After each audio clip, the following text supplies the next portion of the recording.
What's up everyone, it's Ojh&x and we're back at it again, and it is Blackfathom Deeps week, Undead, and this is the Sylvanas deck that you need to get yourself either to full gold or through those red difficulty dungeons. If you are looking for Blackfathom Deep, guys, then I will link it. I think it's going to be up here to the playlist on my YouTube channel that's got all of this week's and previous week's Blackfathom Deeps dungeon runs in there, so hopefully that will help you with all of the leaders. And if you're not subscribed but you want the latest Warcraft Rumble news, then do get yourself subscribed to not miss out on some massive news. That is not clickbait. Enormous news coming on Wednesday, the 15th of May.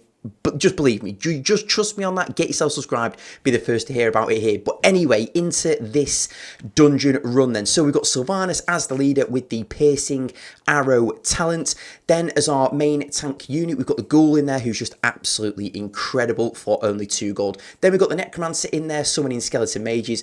Batrider in there, because there are so many squad minis in this one, just does an amazing job at taking out all of them for good value. The witch doctor's in there, again another incredible mini for only 2 gold, especially with the spirit ward talent, offering or giving the rest of your minis that immunity bubble against the next attack against them. Then we've got the Ojh&x in there, obviously with the flame burst talent. Is there any other option? No, not really. And then we've got the quillbore, and yes, there's plenty of options with the quillbore, but in this one we are going with the poison talent. That has become my weapon of choice recently. So average cost of 3.0, which is good to try and keep the cost of all of your minis down in this one, because Sylvanas, in my opinion, is a powerful leader, but for 6 gold, often recognised as one of the weaker minis or weaker leaders in the game. So if we can keep the costs down, then we might be able to cycle a few extra Sylvanases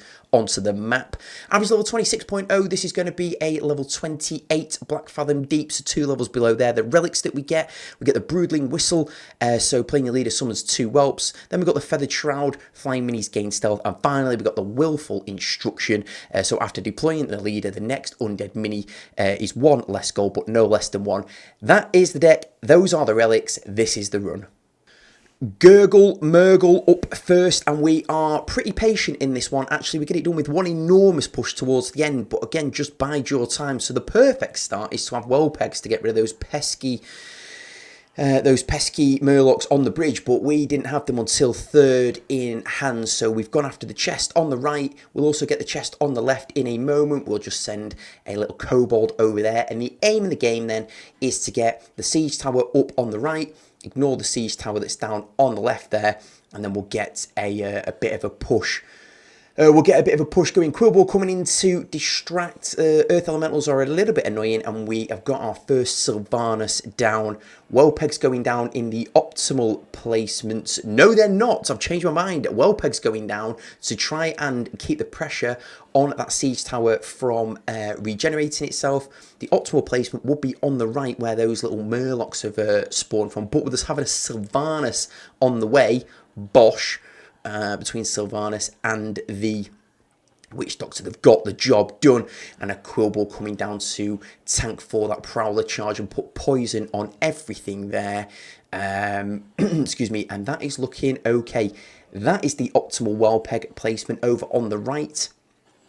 We'll get our let's get our kobold out there doing a bit of mining for us. Sylvanas sees Banshee, gets us a Prowler. Prowler charges onto the mage, and that is good for us.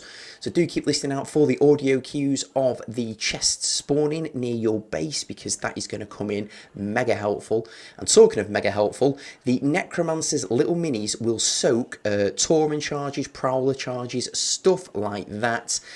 So Necromancer is amazing. That was a terribly delayed quillbore from me, so that Ogre Mage is getting massive value there. But we've got a decent amount of that push still remaining. Unfortunately, excuse me, unfortunately we haven't got a quillbore to tank for any of it, so I think most of that is possibly going to die. Gurgle Murgle did its AoE stun there, so if you are going to go for an unbound attack on Gurgle Murgle, then drop one thing, let Gurgle Murgle do its AoE stun, and then flood with the rest. Excuse me. So There's a Quillball coming in to do a bit of tanking. There's Gurgle Murgle's stun again. So I'm not sure that I tried to keep them whelps alive and it didn't really work at all. I think we got a bit unlucky there, if I'm honest. We really want to keep getting these chests. I think my game just jumps around the place a bit there. Almost gave me a headache. Anyway, we'll set up with another Sylvanas at the back. Just so we can slow roll something. Well peg placement again over on the right hand side. That's going to stop them really annoying Murlocs when they just pop their head out. With 30 seconds to go, we haven't really done a great deal at the moment, have we? But that is all about to change because we've got a Kobold doing some mining. We've got a bit of a push going on here. Have we? That's a weird Earth Elemental from the AI there, just over there. But anyway, right, let's set up in the back. Again, this is going to be a big old push. And this deck is honestly really, really strong. I mean, defensively, we've taken 0 damage, no damage at all. We just haven't managed to do much offensively either. Again, the Banshee from Sylvanas coming in clutch there. Because we played the Sylvanas deep earlier on, we've managed to get a bit of a push going. This time we do time a Quillball to get a bit of distraction going. Whelpeg's coming in there with their splash damage, taking out all of that. And this is looking much, much better for us because we've actually this time got... Excuse me, we've actually this time got a Quillball in hand to do a bit of distracting. Loads of whelps in there. Witch Doctors, Bat Riders, a couple of Witch Doctors, 3 Witch Doctors in fact. Sylvanas smacking away 2 ghouls. And within not very long at all, we're now in Whelpeg and Quillball range. So a bit of poison on Gurgle Murgle. Everyone has woken up from being stunned. And in the end, one massive push. Okie dokie, next one. Baron Aquinas. So as we know, this is going to be a Gargoyle Onslaught. Our air units are going to be then the Witch Doctor, but you wouldn't really want a Witch Doctor trying to take out a Gargoyle all by itself. Necromancer does do a very good job, however, and obviously you've got Sylvanas in there. So the key to this will be, even though the cycle cost of this deck is 3.0, the key is going to be to not overcommit on any of your attacks. So on this right lane now, there's no point in me committing anymore. Yes, with 30 seconds gone, we've taken that, but I could, to guarantee it, have played another mini over there. But with a fair level of confidence, you can imagine that there'll be a Gargoyle coming on the left at some point shortly, because that is how this one goes. So I'm doing my best to keep my flying defensive minis in hand. We went 4 Whelpegs into the poison there. They burst immediately. So if you go Whelpegs and a Quillball, that'll do a really good job of taking out the tower for you. So I think one more rotation of Whelpegs and Quillball, and that tower on the left will be ours. We are going to lose the tower on the right temporarily. But we're not going to over-defend that. Necromancer is more than enough on its own to get that done. And Sylvanas, with the help of those whelps, will be able to do a job on the Gargoyle on the left as expected. So Quillball is down. We've got a couple of whelps that are down as well.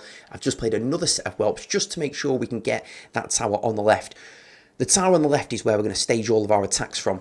To get the tower on the right will stop us being ambushed by gargoyles, essentially. So it's really important to get both of those, towers. And if you've got the tower on the right, as you've just seen, gives you really, really quick access to that gold. So we should have no problems at all.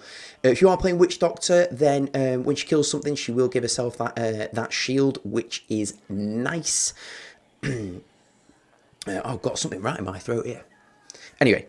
And I think there is a Gargoyle that's on the right, possibly. And we've played a great Sylvanas there, which has lined up everything with that piercing arrow talent to be able to hit multiple minis in a row. So that's really, really good. So we've got a decent looking push going on here with 2 Witch Doctors and Sylvanas. A Ghoul, played a Quillball in the back to distract. Set of Whelpegs coming down. 2 Witch Doctors are just... like, I don't even know what that is, some sort of, I was going to call it a laser beam, but it's definitely not a laser beam. And in no time at all, we've pretty much taken the entire of the Baron's health. Looking over to the right, not much to defend there. We're absolutely in Wellpeg and Quillbore range, so I'm not going to do too much. I'm not going to worry too much about losing the tower on the right or wasting gold by defending. Another thing with the Necromancer there, as you saw, is that when the Banshee is played, you can often get one of your Necromancer skeletons, which gets possessed, which is kind of best case scenario, really. And that is the end of the Baron. Let's go. Right then, Akumai, I think, is the name of this one. And the aim of the game then is to Hydra on the left, Hydra on the right, Siege Tower under the bridge, and go from there. If I was fast enough, I would have played some Wellpegs over to the left in front of that Hydra. But we're not rushing. No, we are not. So we've soaked a bit of damage from those couple of Murlocs on the right, but that is not a massive issue. Wellpeg's coming down, taking out most of the Murlocs. Quillbore coming down has put poison on everything, and then between the Necromancer, the what we got in there, a Ghoul, the Witch Doctor. Now we've got the Bat Rider raining down the pools of fire on all of these squad minis, and in this one it's perfect because the AI will keep on playing things like Bandits, Raptors, Murlocs, and if you've got a Bat Rider that's protected, that fire is going to come down. I mean, in that interaction alone, I think we must have taken out 6 Bandits and 6 Raptors. With having the Bat Rider and the flame pools coming down there, so that's really good for us to have taken out the left Hydra and the Siege Tower already, and now we can start making some progress towards this one on the right. That'll also give us the Meeting Stone. Again, Bat Rider just floating above the bridge there, just raining down those fiery puddles on everything below. We've taken the Meeting Stone, so this is a free kill on the right Hydra. No problems with that at all. And then it's just a case of us walking round now to the left. So what I've done previously in this one is I've been a bit too keen to kind of split my attacks and have some going down the left side and some going down the right. I've changed my mind now, don't do that. Funnel everything to come across the bridge. Use the Siege Tower that you've claimed under the bridge and push everything to the left. So push everything towards this Hydra on the left now. Having the high ground on the bridge gives you an enormous advantage. Quillbore coming down to help distract, and we've got so many minis on the left side now, and that's going to do it for us. So with 1 minute and 15 to go, we've just got to take out these 3 Hydra heads. I'm taking a bit of damage from somewhere, and the AI has sacrificed a Quillbore, which I'm not that bothered about. So let's